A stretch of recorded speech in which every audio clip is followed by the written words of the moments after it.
아니, 왜 영상을 이제야 보는 거예요? 진짜 이 사람은 안 되겠네. 라고 제가 여러분들에게 말한다면요, 여러분은 분명히 저에게 이렇게 말씀하실 것 같습니다. 왜 남을 정죄하고 그래? 이 신학생이란 놈이 이거 안 되겠네? 이렇게 말씀하지 않으실까요? 기분이 나빴다면 좀 죄송합니다. 오늘의 주제를 좀 재미나게 쉽게 설명하기 위해서요, 일부러 그런 것입니다. 오늘의 주제는요, 바로 정죄입니다. 신앙생활을 하는 중에 나도 몰래 은연중에 하게 되는 이 정죄함에 대해서 오늘 말씀 톡톡을 통해서 한번 풀어보도록 하겠습니다. 일단 첫 번째, 정죄함이란 무엇일까요? 정죄함에 대해서 알려면 정죄에 대해서 먼저 알아야 될 것 같습니다. 정죄는요, 이런 뜻을 가지고 있습니다. 죄가 있다고 단정함, 죄인으로 규정함, 죄가 있다고 공식적으로 선언함이라는 뜻을 가지고 있습니다. 그렇게 봤을 때요, 내가 남을 정죄한다, 정죄함에 대한 뜻은요, 제가 상대방에게 가서 이렇게 말하는 것 같습니다. 당신은 죄인입니다. 당신은 죄가 있습니다. 라고 말하는 것과 같겠죠. 우리는요, 남을 정죄하면서 살아가는 것입니다. 남을 죄인 취급하면서 살아가는 것 같아요. 지난날을 돌이켜보면요, 내가 남을 정죄했던 순간들이 굉장히 많음을 바라보게 됩니다. 지금 이 영상을 찍고 있는 이 신학생인 저도요, 사실 그러면 되지 않지만 남을 좀 많이 정죄하면서 살았던 것 같아요. 그렇다면 여러분, 가장 중요한 게 있습니다. 이 정죄함에 대한 하나님의 생각은 어떤가라는 것입니다. 하나님은요, 정죄함에 대해서 어떤 생각을 가지고 계실까요? 로마서 8장 1절에서 2절 말씀에 보면요, 그 답이 나와 있습니다. 그러므로 이제 그리스도 예수 안에 있는 자에게는 결코 정죄함이 없나니 이는 그리스도 예수 안에 있는 성령의 법이 죄와 사망의 법에서 너를 해방하였습니다. 이 구절을 살펴보면요, 하나님께서는 두 가지 마음을 가지고 계신 것을 알 수 있습니다. 첫 번째는 더 이상 정죄함은 없다. 두 번째는요, 너희는 정죄할 권한이 없다. 이제 정죄함이 없는 이유가 무엇일까요? 더 이상 정죄함이 없다라고 하신 이유가 무엇일까요? 앞서 본 구절에도 나와 있듯이 그리스도인들은요, 예수 그리스도로 말미암아 이 모든 죄가 사해졌습니다. 그리스도 예수께서 우리의 모든 죄를 짊어지시고 십자가에 못 박혀 죽으셨죠. 그로 말미암아 우리는 모든 죄가 사해졌고 우리에게는 죄가 존재하지 않습니다. 그렇기 때문에 우리가 남을 정죄를 한다는 것은요, 성립되지 않는 말일 수밖에 없겠죠. 죄가 없는 사람에게 가서 야, 너 죄인이야, 너 죄가 있어 라고 말한다면 이거 그냥 이론상으로 맞는 말일까요? 이건 절대로 성립되지 않는 말일 것 같습니다. 그렇기 때문에 예수님께서 말씀하십니다. 더 이상 정죄함은 없어. 두 번째입니다. 두 번째로 하나님께서 이렇게 말씀하십니다. 정죄를 할 권한이 없어. 너희는 정죄를 할 권한이 없어. 우리가요, 정죄를 하면 안 되는 이유는요, 바로 하나님의 법에 나와 있습니다. 앞서 본 구절에는요, 다양한 법에 대해서 설명하고 있죠.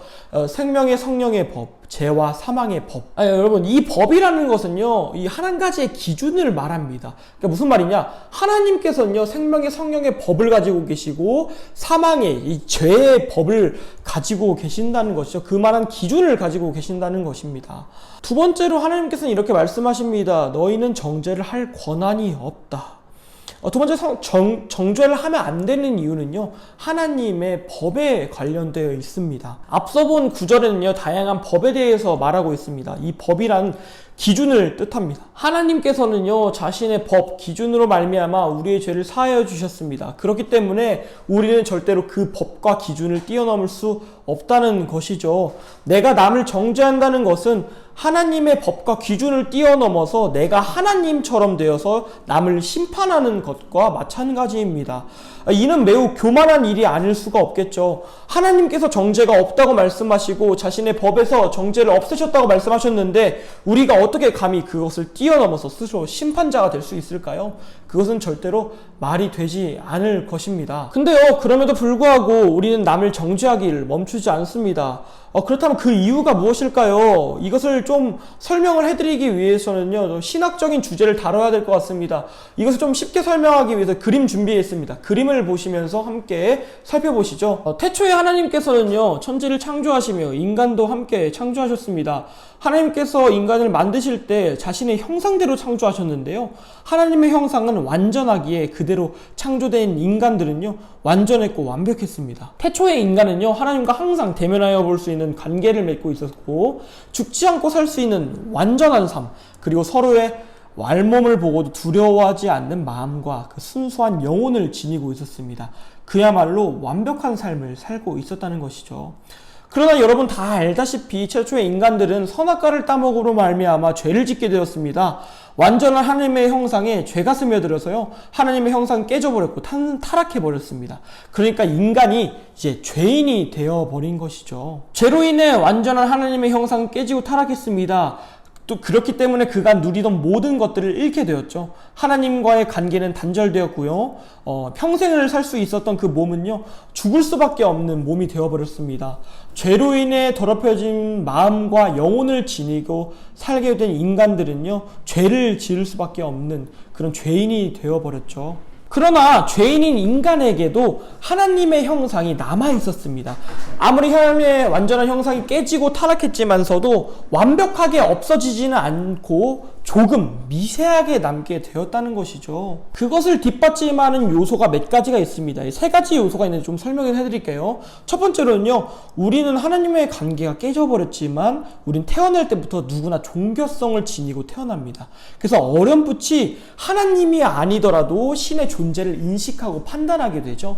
누구나 좀 신의 존재를 생각하는 것 같아요. 또한 두 번째로, 우리는 영원히 살 수 없는 존재가 되어버렸지만 인간은 누구나 태어나서부터 영원히 살고 싶어하는 소망을 가지고 태어납니다. 실제로 사람들 중에서 영원히 살고 싶어서 이런 일 저런 일을 행했던 사람들을 많이 볼 수 있습니다. 마지막 세 번째로는요, 인간은 절대로 완전해질 수 없는 존재이나 완전해지고자 합니다. 사람은요, 누구나 태어나면서부터 완벽함을 추구하는 마음을 가지고 태어납니다. 이 마음이 좀 커지면 신이 되고자 하고 하나님이 되고자 하는 욕망으로 바뀌게 되는 것이겠죠. 우리는 죄로 인해 타락했지만요, 아직 하나님의 형상이 완전히 없어지지 않고 타락한 상태로 조금은 남아있기 때문에 태어나면서부터 완전한 하나님의 형상을 사모하며 소망하며 꿈꾸며 살아갑니다. 근데 여러분 다 아시다시피 이 완전한 하나님의 형상, 이 완전함은요, 절대로 이 땅 가운데서 이룰 수 없는 일입니다. 예수 그리스도께서 다시금 재림하셔서 우리가 부활체를 입었을 때나 이룰 수 있는 일이라는 것을 우리는 알고 있습니다. 하지만 인간은 죄인이 되었기 때문에 자신이 소망하는 바를요, 그것을 뛰어넘어 탐욕을 품게 되고 한계를 뛰어넘으려는 이 욕구를 가지게 됩니다. 그중 이 세 번째, 완전하고 완벽해지고 싶은 소망이요, 죄와 결합되어서 남을 정죄하고 평가하며 비난하는 것으로 표출이 되는 것이죠. 그것이 바로 이 정죄함입니다. 여러분 한번 잘 살펴봤으면 좋겠어요. 여러분이 남을 평가하고 남을 정죄하는 것은요, 모두 여러분이 최종적으로나 자신이 좀 그렇게 되고 싶고 그렇게 소망하는 바와 바람이 담겨 있음을 알고 있습니다. 만약에 내가 저 사람의 말에 대해서 좀 정죄한다고 생각을 해볼게요. 저 사람 말이 왜 저래? 이 마음엔 뭐가 있냐면, 내 마음속에 말은 저렇게 하면 안 돼, 말은 이렇게 해야 돼, 완전하게 말하려면 이렇게 해야 돼 라는 소망이 담겨 있다는 것입니다. 이거는 삶의 모든 영역에 퍼져 있습니다. 아까 말했던 말일 수도 있고 행동일 수도 있고 뭐 어쩌면 신앙이 될 수도 있습니다. 앞으로도 우리는요, 이 정죄함을 멈추지 않을 것이며 또 그렇게 하지 못할 것 같습니다.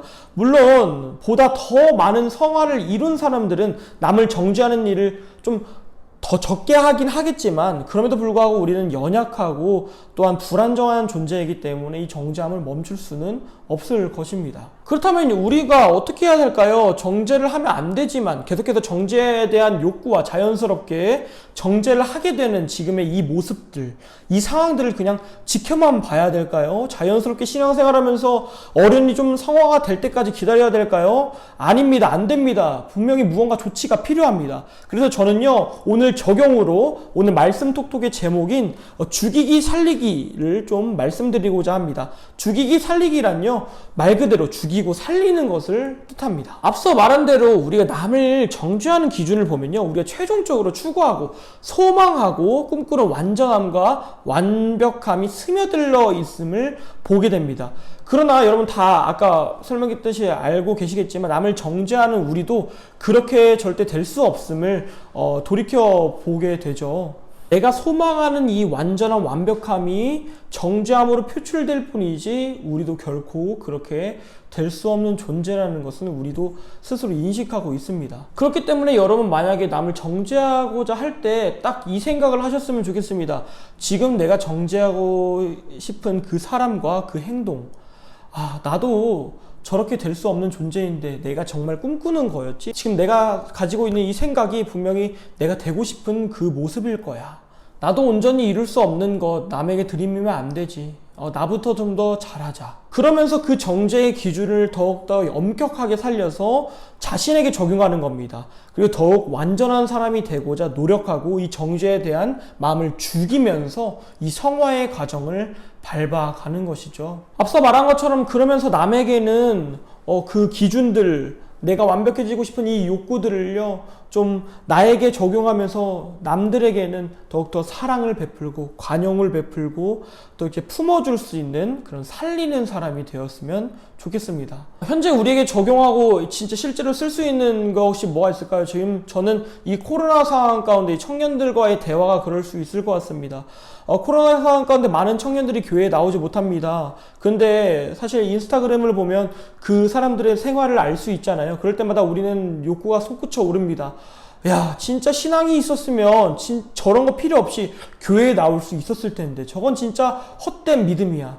그런 생각을 가지기 전에 한번 생각해 보시죠. 지금 여러분들이 그 생각하고 있는 이 기준과 그 신앙의 그 잣대들, 분명히 여러분이 완벽해지고 싶은 욕구가 있기 때문입니다. 그것을 여러분들에게 적용하셨으면 좋겠습니다. 아, 그래. 나도 코로나임에도 불구하고 어려움에도 불구하고 내가 먼저 그렇게 신앙생활을 해보자.